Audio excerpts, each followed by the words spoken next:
Good. Okay, so we will start. So last year we talked about chalav akum, okay? Like about milk.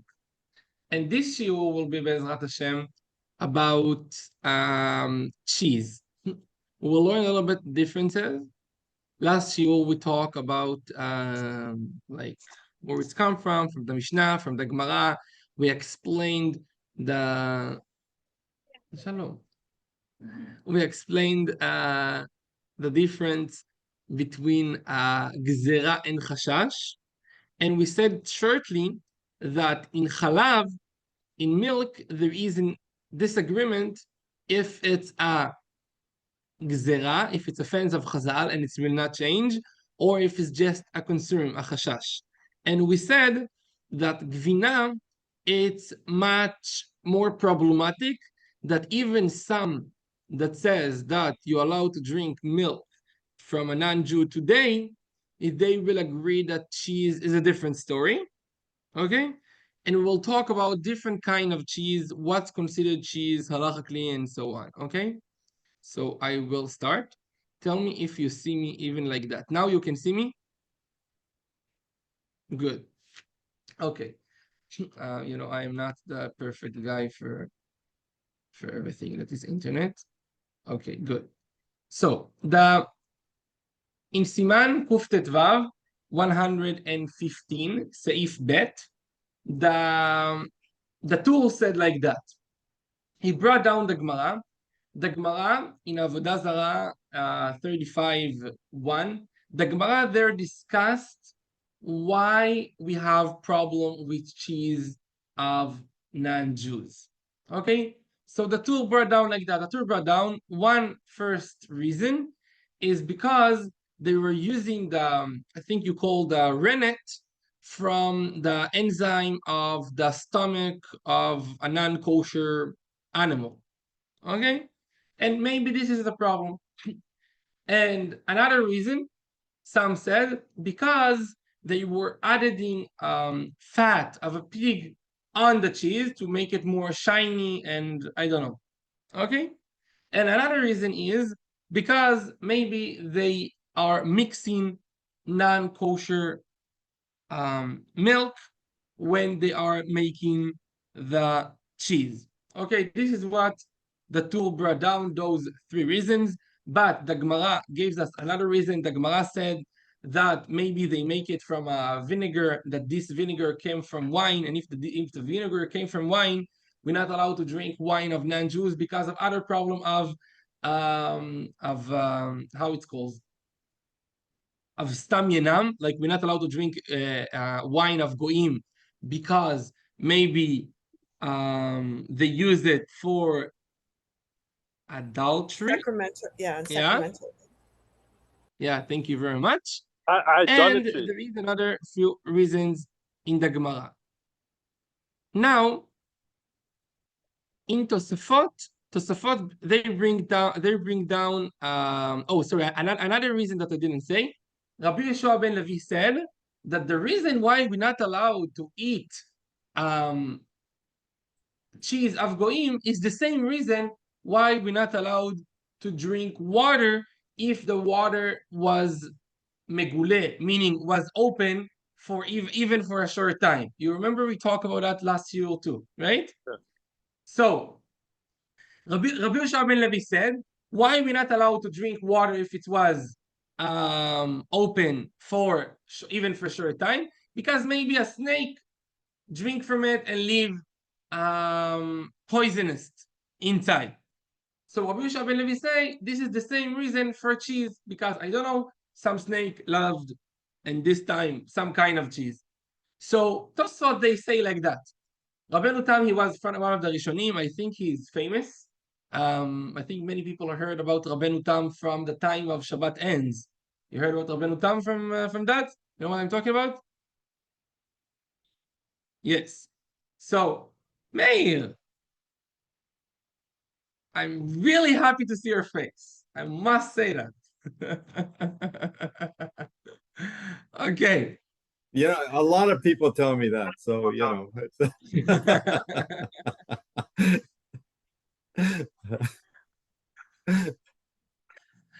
So Rabbi Yoshua ben Levi say, why we not allowed to eat? So again, first of all, I'm saying all the reasons because the reason, according to the reason, will have difference, in the bottom line halacha, because depends on what is the real reason. We will see which reasons are applied today and which reasons are not applied today. In our cheese, if you just want to buy cheese without of any hechsher, um, I don't know, somewhere. So I will start with now it's the most lenient opinion. Let's make it like that. Rabbi Yoshua ben Levi said, why we're not allowed to eat cheese from the goyim is the same reason why we're not allowed to drink water if it was open. Why we are not drinking water at that time? Because maybe a snake live a poison inside.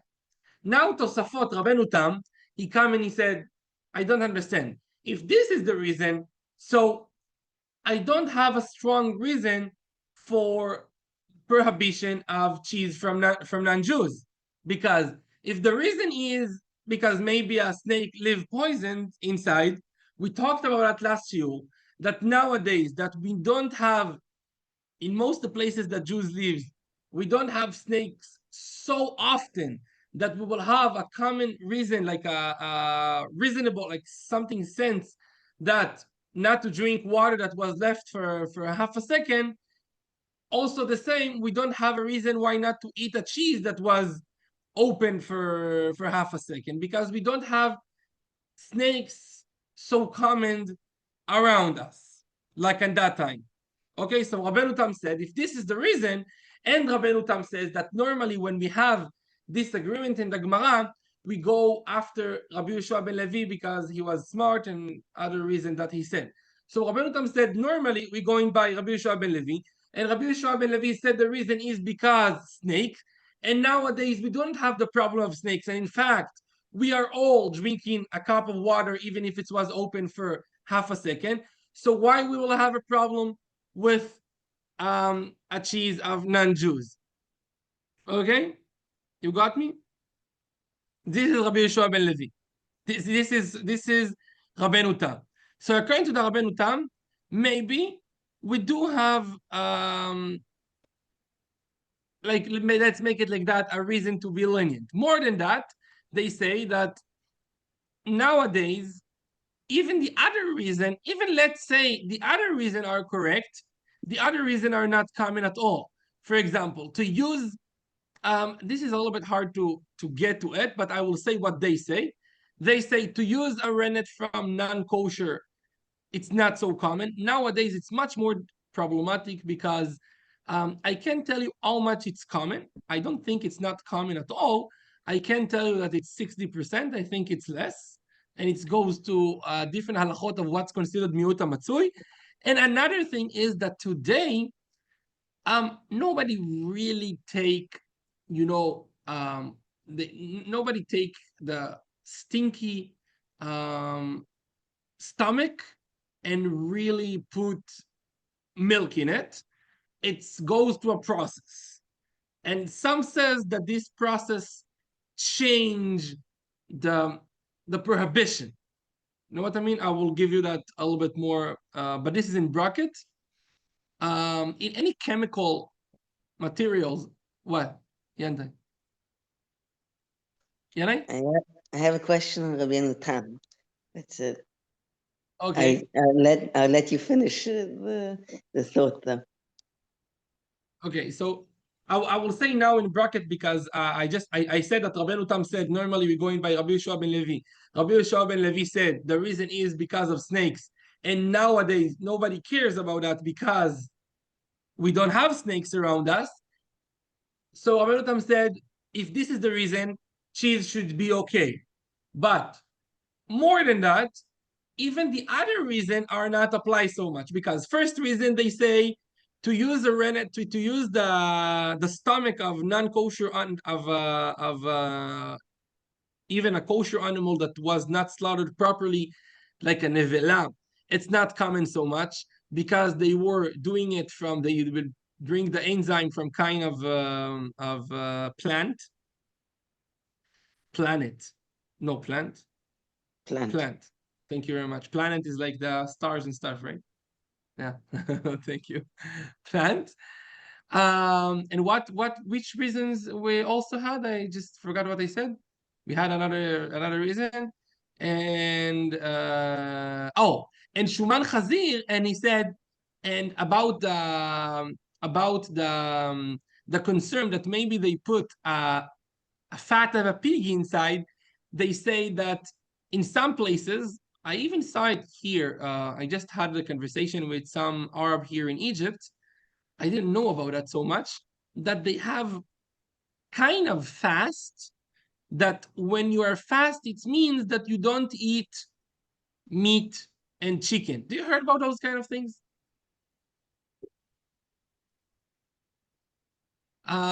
Just Yeah, it's I just yesterday I asked one of the Arab here in the hotel if they use meat for it or something like that, and he asked me into slime like are you fasting? And it took me like a minute, and I said, oh, this is exactly Rashba and exactly what I'm learning, and we talk about that, and he asked me like, are you fasting like today, like not eating meat and chicken and stuff? This is what he asked. So the Rashba say they were living around Muslims, and he said, even in places that you know that they are fasting now, meaning they will not eat anything that is from like with fat. So 100%, if he is eating also from the cheese, he will not eat if there is fat inside. So you don't have even this concern. So why we should have a problem? So Rabbeinu Tam said maybe we don't have a problem. What do you say, Yantai? According to Rabbeinu Tam, why would there be a difference between the chalav from a non-Jew and gvina from a non-Jew and a Jew, if it's because of the chashash of megule, or of that it's not concealed? Yantai, I don't feel like answer for it, but I will be very happy, like I'm saying it seriously, to discuss with you about that because it's a deep, real of a Talmid Chacham question. This is the real answer I can tell you like right now. I feel that I will need to go all to the deeper of the sugya, but I really appreciate the question. And by the way, I'm really interesting of discussing with someone about that. So if you can go after that, go for it, like look for it, and we'll find both the time. I'll be very happy for that, like to Okay. discuss it again. It's something that also bothers me really understanding. It goes also back to what we learned last week, but I don't think it will be a correct thing for me to do it right now. It really goes to the old, you know what I mean. But good for a very Talmid Chochem question. Um, Now, I said in short that so I will go for it back. If I forget, if somebody can tell me to talk about some things that came from not kosher things, but they become chemical and maybe they are kosher now. Like it goes to gelatin that comes from non-kosher things. It maybe go for rennet. I want to talk about that in short because it have to do also with our cheese today. So nowadays, maybe to buy a cheese, maybe we don't have really problem in it, but we have another huge problem that calls כל דבר, what we talk gzera.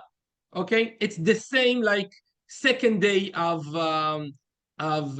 Shavuot and second day of Pesach and second day of Leil HaSeder.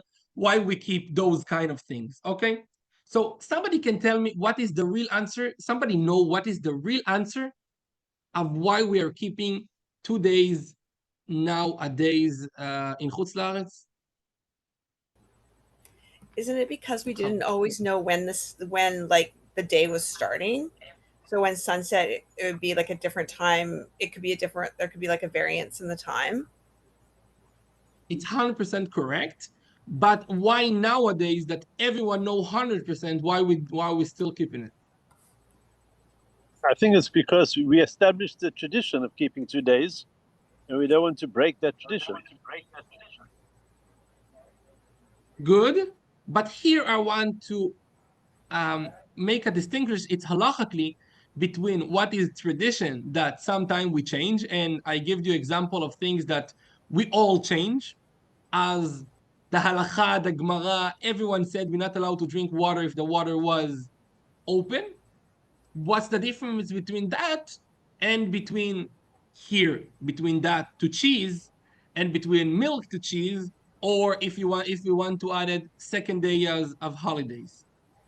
So Is it the real answer for that, yeah, Meir, sorry, Rabbi. Is it because the law was established back in the time maybe of the Sanhedrin, and when that kind of a minhag is established, we don't have that kind of a authority anymore to reverse that kind of a decision. 100%. And amazing, 100%. This exactly. And I'm telling you now, this is the answer everyone agree of. After that is answer of more politically correct or give us more to feel it more nicely. But this is the answer that brought down halakha everyone agree of, exactly what Meir said. We have in halakha things of, if Chazal, the huge rabbis, what like the Sanhedrin and stuff, they say something, and they say, and here is the point that I'm trying to give, a little bit second step. If they say it's offense, not if they say it's a concern, this is the difference. If they say, we are making offense, we are establishing a law, so to change it, you should be basically with the same authority as them or a little bit more than them.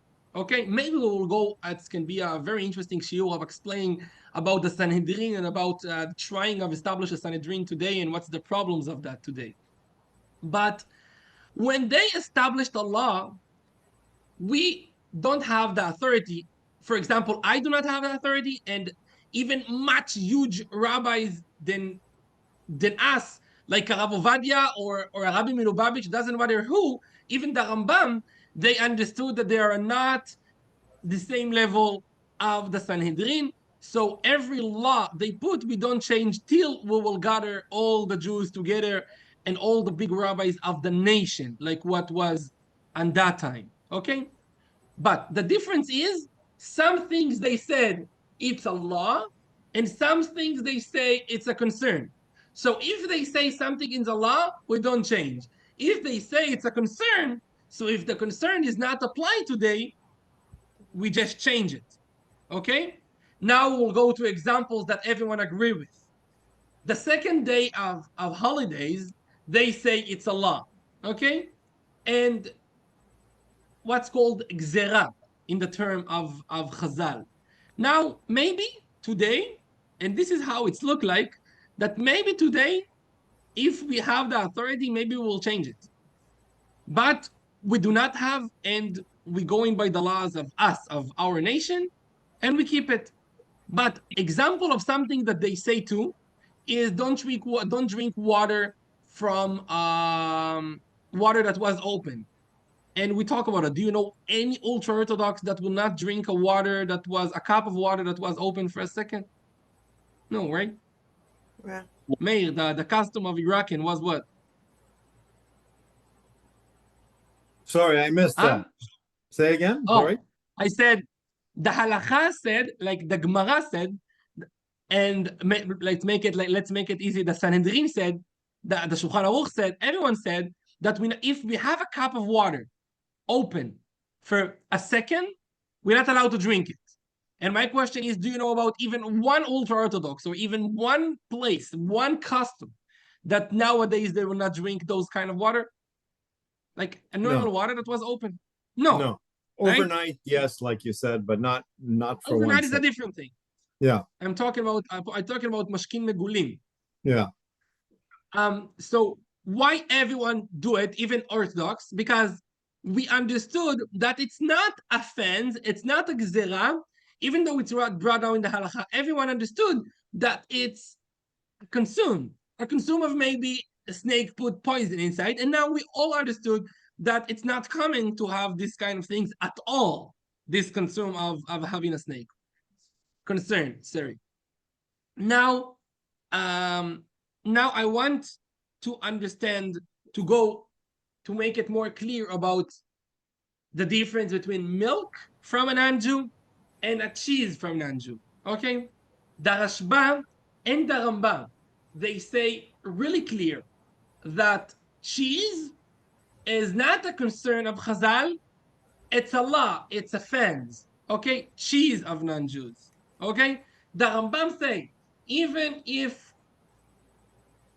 we don't have the reasons of why not to eat cheese, it was something that become as a law. Chazal say it as a fence, and maybe we don't know all the reasons, and to change it, we need to be like them. And I said maybe we'll talk about what's the Sanhedrin and stuff. It's an interesting topic. But milk, we talked about it last week. Somebody remember what is the status of milk? Like if it's a concern or a fence or a fence? I think it was. Mia? What? Who? Des? I think it was the fence. It's a fence. Yeah. So what we said last week was that this is the huge argument. Basically, this is the argument before Moshe Feinstein. Some big rabbis said it's a fence. We don't care. This is Atzemach Tzedek, the Baal HaTanya, the first rabbis of the Chabad, and this is why Chabad are so strict with that, because he holds this is not something you can change. The same like you can say, I'm not keeping the second day of holidays in Chutz La'aretz, in the diaspora. The same you can say, nowadays, because there is no concern, I will drink Chalav Akum. This is how the Rabbi Lubavitch, the first one, understood that, and other rabbis. But I said that there is other rabbis, the Radbaz, Pri Chadash, and Pri Toa, the Or HaChaim, and so on, that they understood that milk is just a concern. If milk is a concern, so go look around you and check if there is a concern. If you ask me, in my understanding, but here your understanding can go in. It's have nothing to do with the halakha. It's have to do according to them with fact, with what's going on. I think that nowadays, definitely in North America, there is no logic. You can't say that there is 30, 40, 50% that the milk you drink, it's a camel milk in North America. If they say it's a cow milk, you know it's a cow milk, and that's it, right? So there is no concern. So if we say milk is a concern, we don't, like all the problem of milk of goyim is a concern, so we don't have a problem. But with cheese, it's more clear that it's not a concern, it's a law. Okay? You got me? You got the difference in cheese and milk? Yes. So even when you have in Chutz La'aretz cheese of like non-Israeli, like not Chalav Israel cheese, it's not what I'm talking about. This is when they take a milk of non-Jews. Now this milk, we said that you have who to rely on, and you have a mashgiach for making the cheese. Okay? You know what I mean? I am talking going to the supermarket and to buy just the cheese without a hechsher, when you know the ingredients are okay. So in that case, it's a problem. Why it's a problem? Because unlike milk, that it's a disagreement. Some say it's a fence, some say it's a law, some say it's a fence, some say it's a concern. And you have who to rely on, you can do whenever you feel like. In cheese, we basically not allowed to just go and buy cheese without a hechsher, what's called cheese of goyim, outside. Okay, you got me till here? I want to go another step. Miriam, Meir, Des, Baruch.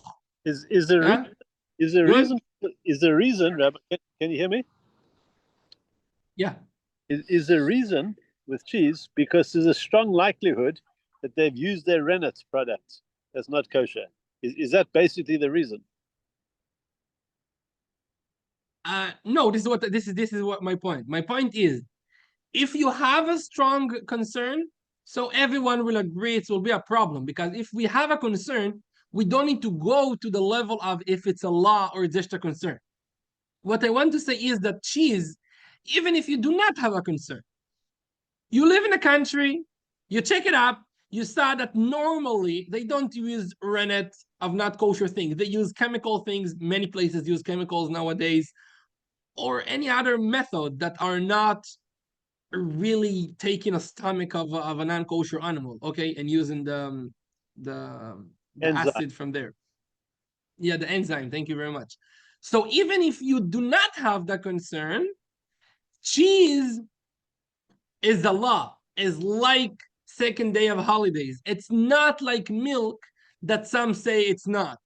You understand what I mean? Milk, we have disagreement. If Chazal said, if our sages say it's a law or not a law, and we said that if we have something that it's a law, we keep it even if we don't have the concern right now. Okay? But if it's just if Chazal just say we have a concern of something, so look around you and check if there is a concern. If there is a concern, don't do it. But if there is no concern, you don't need to care. Like water that was open for half a second. You got me, right? Mm. Now I want to go to another leniency that brought down the poskim. Moshe Feinstein, somebody asked him that about cottage cheese. Somebody can explain me what is cottage cheese means. He just say cottage cheese, and I'm not sure I understand it exactly. I will tell you what I understand. Tell me if it's correct. I tried to look up in Google.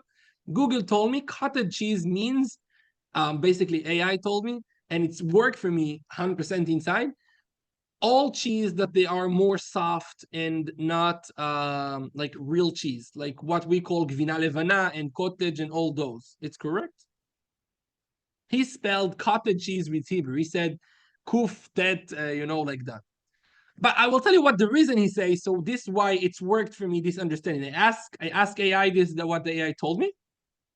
Rabbi Moshe Feinstein was asked about cottage cheese. He spelled it in Hebrew. It's weird. He used like English terms with Hebrew writing as the Hasidim doing, like how the Ashkenazim doing it. You know what I mean? Like Friedman with Ein and all those kind of things. You know what I mean? Freien, you know what I mean? No, Rabbi, cottage cheese is like a curdled milk. It looks like a curdled milk. It's like little bits. Like cottage in Hebrew. In Hebrew, cottage is like you say, is just the one with the spit of small pieces, like not pieces. Yeah. It's like a congealed soupy thing with the little bits of curds. Yeah. Acid coagulation. Okay. I'm gonna send you a picture. Thank you.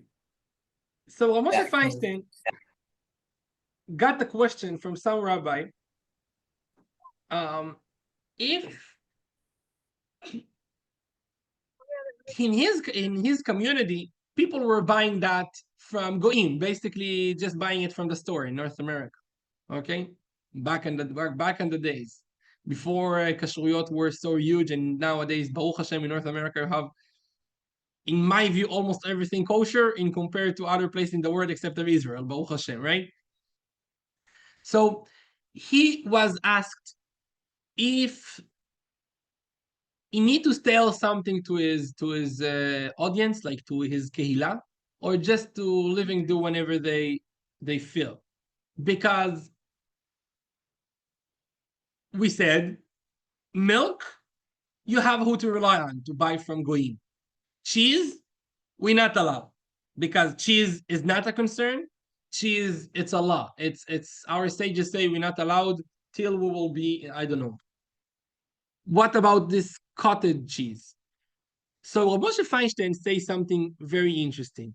Moshe Feinstein said, look, who say that cottage cheese, or according to what I understood from him, all kind of those new cheese, like the white cheese and that soft cheese, he said, who said that it's considered cheese halachically? And he explained his thing. He said, look, when I am telling you there is a problem of rennet, or they had a problem of rennet in cheese. So even if today you do not have this problem, you still need to do it because this is the law and we talk about it, okay? He said all this apply to something that normally you use a rennet and maybe they use a non-kosher rennet. But if you have a cheese that you don't need rennet for it at all,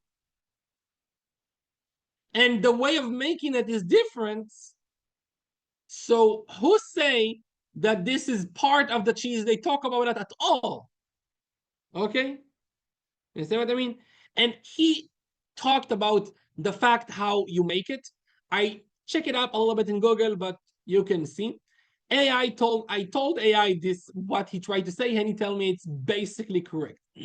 What Moshe Feinstein said is like that. Moshe Feinstein said, look, if you want to make cottage cheese or those kind of cheese, you can use rennet, it will be more faster. But it's not necessarily to the production. You can even just leave it outside and you will get those soft cheese and a little bit sour. You know what I mean? And I think we did it at school, those kind of things of making cheese. Yeah? Yeah, it's gonna be a good idea to do it maybe one time in our shul too, and like with a really easy shoe of explaining what is cheese halachically and those kind of things without all what the headache you get now. But I think it's gonna be what are you saying? You do it? Yeah, to make a cheese. I don't know. Yeah, those kind of things. Yeah, we'll talk about it. Meir, what do you say, Meir? Good. No, we used to After the make Do cheese. That'd be fantastic. But to make cheese, the way we used to do it is you either have to add a little bit of cheese or a bacteria to it, right? I think, and yogurt too. I would add a little bit of yogurt, and we used to make cheese and press it down. I can't remember how we used to do it, but you have to add a little bit My of sister, bacteria to it of some sort. so we can do experiments together. Hmm. My sister, she was working in some chava in nearby Yericho, and her job was to make the cheese, like organic goat cheese. Hmm. I talked with her about that. What I understood is you have many options. Depends what you want to get. Like you said, you can add the cheese. You can add the cheese already. You can add the bacteria. You can add the rennet. You can add it. How do you say chometz again? I forgot. You can add vinegar. And what Moshe Feinstein said, and we can make an experiment about that, and he built all his leniency about that. He said that those kind of soft cheese you can make even without anything. He said you can leave it outside. I asked Google, Google says it's correct.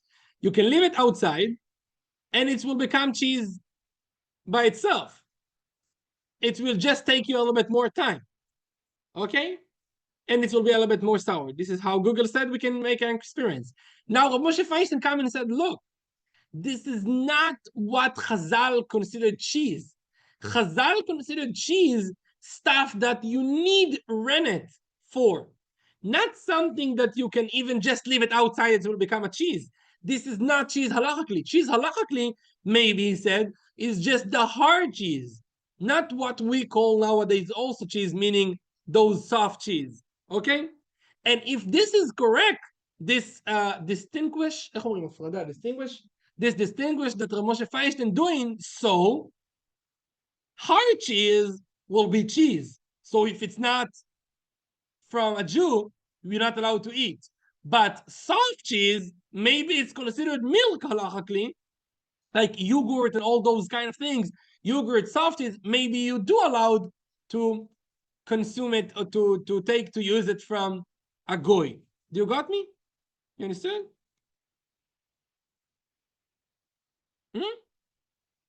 I didn't understand your face. So Rabbi, you're saying that those that have the option to make without the rennet is 100%. halakhically not considered cheese. Only the one that required rennet. 100%. I didn't say it clear because Moshe Feinstein say maybe. He brought a leniency. He said, look, Chazal said He said, even if we can't change what Chazal said, Moshe Feinstein said, they talk about a cheese that you made from rennet. So maybe the rennet is from not kosher rennet. And we are saying that even if we do not have the concern, we're not allowed to change it. But this is talk about cheese that need a rennet at all.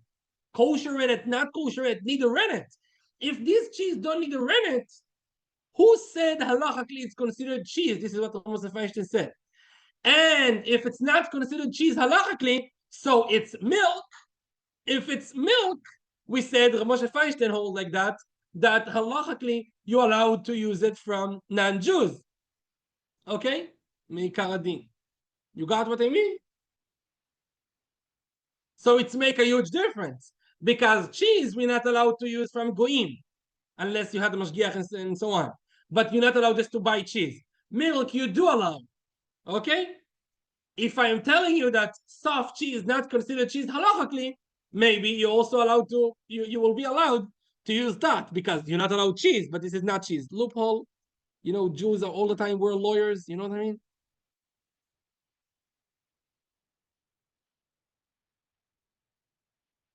You know the joke, I don't know if it's Israeli or what, of some accountant. What was your job, accountant? I don't know. If it's famous, tell me. But I think in Israel it's famous. One Jewish rich person, he looked for an accountant. Okay, and you know that you know what we're talking about. It's that famous? No. Okay. Huh? So okay, he looked for an accountant. He had a lot of money. He needed a really really good man. Okay, so he did. How do you call when you look for people for how to say? He searched. He had many candidated people, that wanted to be his accountant. They knew they will do a good money. He offered a really good salary. He looked for an accountant. First person came and asked him, how much is 400 plus 400? The guy told him 800. He told him, okay, I will talk with you. He called the next person, the same question, how much is 400 with 400? Plus 400. He tell him 800. The third person, he asked the first people, what he asked. And they told him, he asked how much is 400 plus 400. The third guy entered and the rich Jew asked him, how much is 400 plus 400? So the accountant, he wake up, he went to the curtains, to the vilonot. He went to the curtains, he closed the window, the curtains, he whispered to his ear and he told him how much he wanted to be. And he told him, I heard that one before. You heard that one before? That's right. And he told him, okay. So it's a little bit like being a lawyer, but it's like really part of learning Torah. Like, I don't know, this is how we learn all the time. So cottage cheese, if you say it's cheese, it means it's not kosher. If you say it's milk, it means it's kosher. You understand what I mean? So here, we're trying to go in deeply, like a lawyer, trying to understand what define it halachically being cheese. So what the Moshe Feinstein tried to do, he tried to say, look, cottage cheese and those soft cheese may be not considered cheese halachically. And if it's not cheese, it will have the status of milk. And like I said before, milk you're allowed to use from non-Jews. You have definitely who to rely on, and cheese not. Okay? Yeah. Good. Somebody wants to ask a question about that.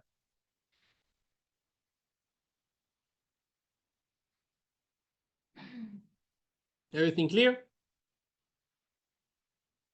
Good. Okay.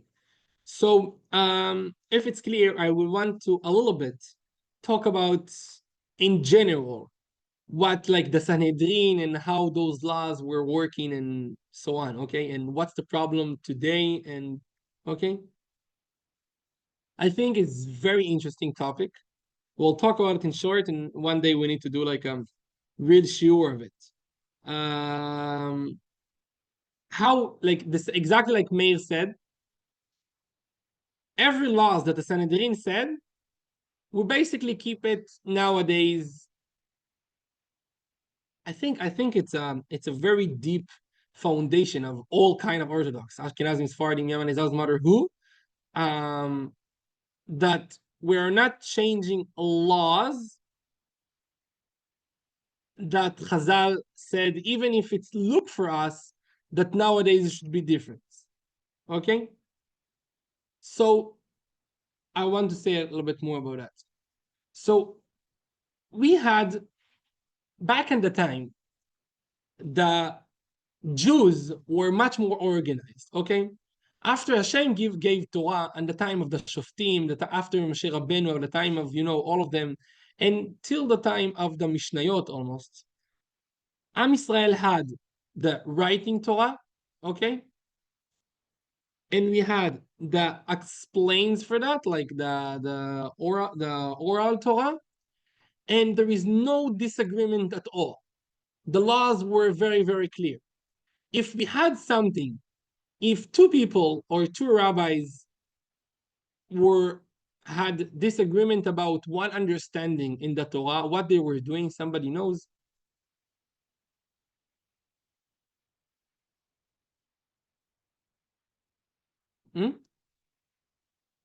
Could you say that again?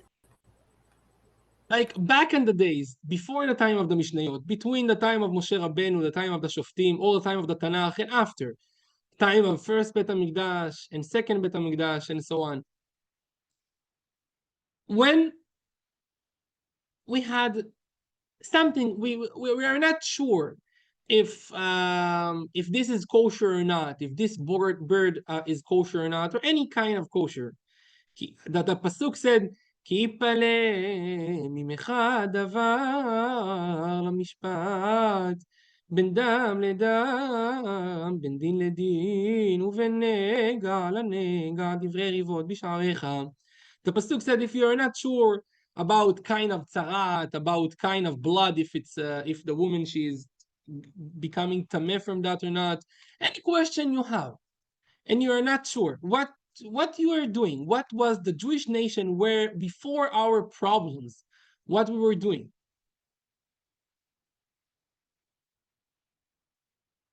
What the Torah said, what we should do in those kind of situations. Somebody knows? What? If we have a doubt, the Torah talks about that. The Torah, in the writing Torah, the Torah that I just told you the pasuk, but I think it will be hard for me to translate. The Torah said, "Ki yipaleh mimecha davar." When you have something that it's pele for you, like it's not clear for you, it's mysterious, you not understand it. Ki yipaleh mimecha davar, la mishpat, like about how to judge it. Ben din ledin, between like how to judge. Ben dam ledam, between two kinds of blood, which one is tameh, which one is not. Or two people fighting, any something is not clear, any halachic problems you have, what you should do. Hashem said in the Torah, you should go up to the place that Hashem chose, basically Bet HaMikdash and something like that, and ask them. And that's it. You will ask the people that Hashem said. Basically, back in the time, we didn't have this rabbi said like that, this rabbi said like that, those had the custom like that, and those has the custom like that, except of custom of food and those kind of things, that this is okay. Again, what I said, custom that they are not halachically. If this guy like to eat meat, cook it with many spices, and the other prefer it just with water and a little bit of salt, each one can be enjoyed with what he liked. I'm talking about halachically things. So the Torah said, you should go to the Sanhedrin and ask them.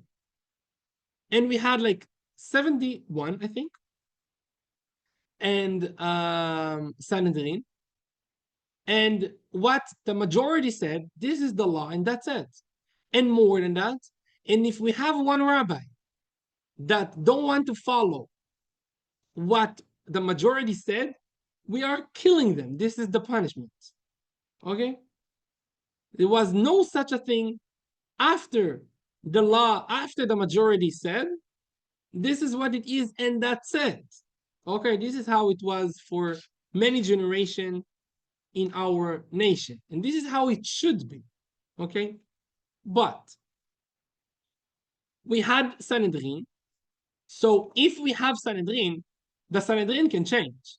Like if the Sanhedrin saw that this law that the Sanhedrin 500 years ago said, the new Sanhedrin, they understood, and they are the same level, the same authority, the same everything, or more. They understood they should be like more. They understood that this law are not make sense nowadays. They should change it. Okay? What's the problem? We as a nation, we went all over the world, right? What's happened to us after the second temple destroyed?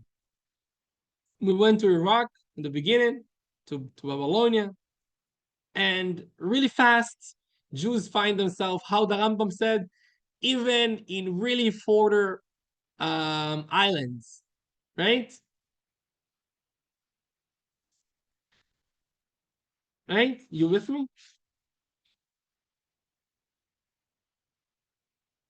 Hmm? Good. So Jews find themselves in very further island. This community is here, this community in there. Where is the Sanhedrin? No Sanhedrin. We didn't have a one big court of 71 that will make the final bottom lines halachot that everyone need to listen to. Okay? We didn't got it after that time, the time of the second temple.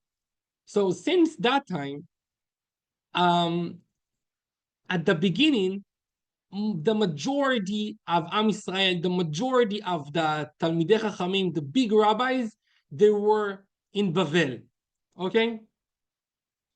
And they had a good time to learn. The Goim didn't bother them in Iraq. Which book they wrote after the destruction of the second temple, all the majority of the Talmidei Chachamim in Bavel? Somebody know? Talmud Bavli. What you said? Is it Talmud Bavli? 100%. The Talmud Bavli. This is what's called the Gemara. Okay? So the last one we had when it was the majority of Am Yisrael, it was the Talmud Bavli, the Gemara. So we were not Sanhedrin, but all Am Yisrael got on themselves that the Talmud Bavli, this is the laws. Okay? So there is no one ever, doesn't matter which Edah, like Sephardi, Ashkenazi, from here, from there, that they didn't get on themselves the Talmud Bavli. Okay? But we didn't have Sanhedrin. But the Talmud Bavli, it can be like a really long, interesting topic. The Talmud Bavli have something. So now I told you that all Am Yisrael got on themselves the Talmud Bavli. But the Talmud Bavli is a very interesting and weird book. Do you know how the Talmud Bavli is built? Like how the halachot is, how it works? Like you have first halacha, second halacha. How the halachot works in Talmud Bavli? They have a set of arguments from one rabbi to another rabbi. They argue each other. 100%. 100%. It's the opposite of a canon book. Like it's the opposite of a really halachically book. It's a really not clear book, like few books. Argument, this is say like that, this is say like that. Right. Most of the time, there is no bottom line. Okay? Yes. This is how this book built. But very interestingly, this is why it's kept all Am Yisrael together, even though they were really far away. Why? When you're far away, you have disagreement of understanding about things. Okay? And if you don't have one book that is everyone agree with, you will become like two nations at the end, like two separate laws, okay? Because the Talmud Bavli was so unclear, it's worked that Sephardim, Ashkenazim from all over, Yemenis, people from all over, basically agreed on the same book, even though the bottom line was something really different. You know what I mean? You have the same set of axioms.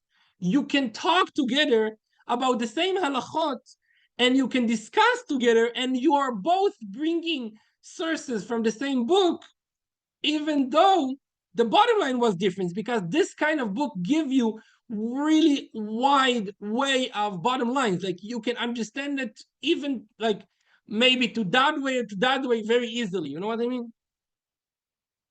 This is the Talmud Bavli, and this is can be like a really, it can be like a few series of shiurim, of understanding how the laws behind the Talmud Bavli works, but I will not do this shiurim till my English will be much more better. I'm trying to work on it because I need to know like much more laws words.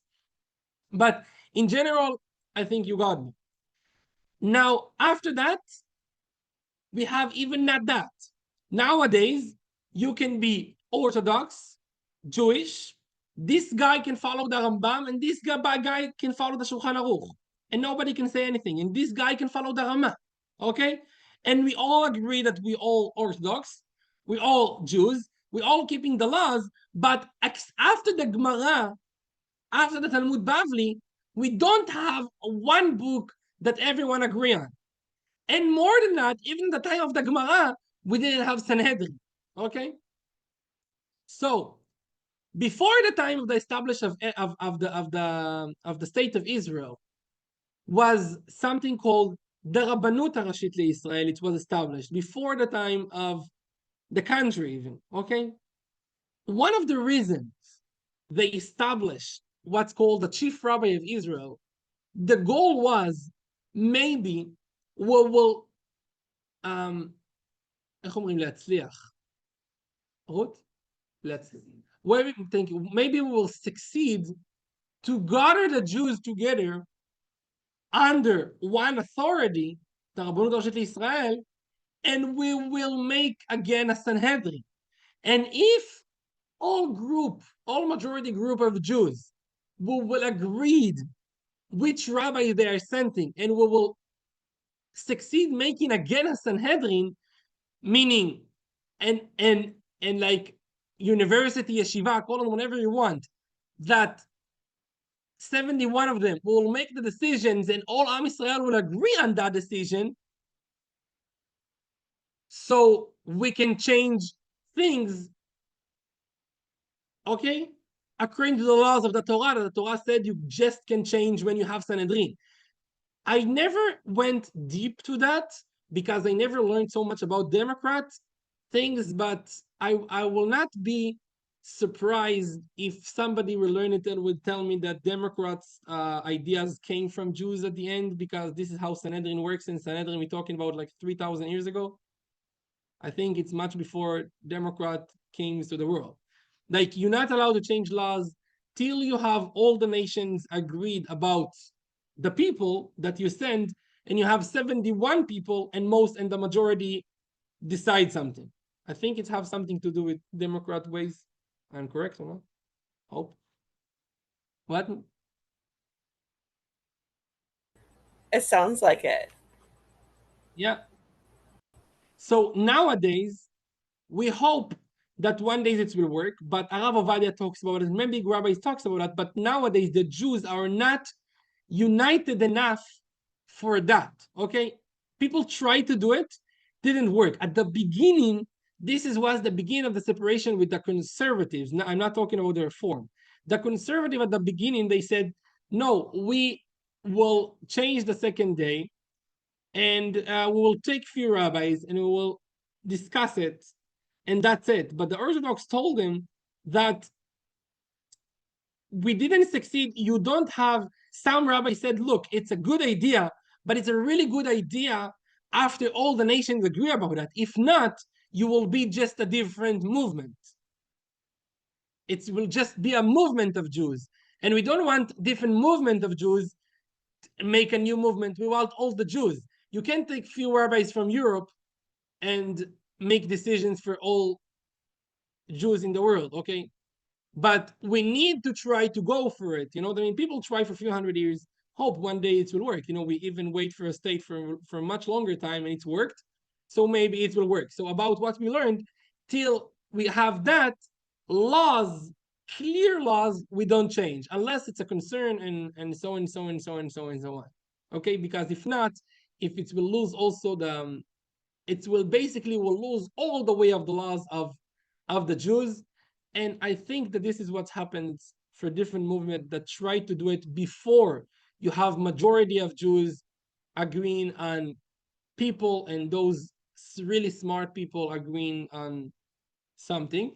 So Bezrat Hashem שנזכה to be together and make decision together. And Bezrat Hashem, I was really, really happy with you. I will